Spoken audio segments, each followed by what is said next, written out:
How to turn off or on incoming calls notifications on Skype mobile. Hello guys, in today's video I'm going to show you how to turn off or on incoming calls notifications on Skype mobile. First thing we're going to do is go to Skype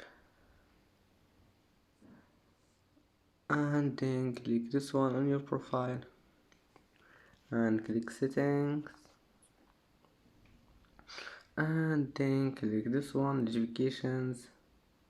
And now you will see this one here, configure notifications. Click on it, and then all you need to do just find this one here, incoming calls, and click on it if you want to turn it off, and click on it again if you want to turn it on.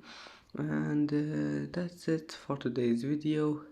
And if you like this video, please don't forget like and subscribe, and see you in the next video.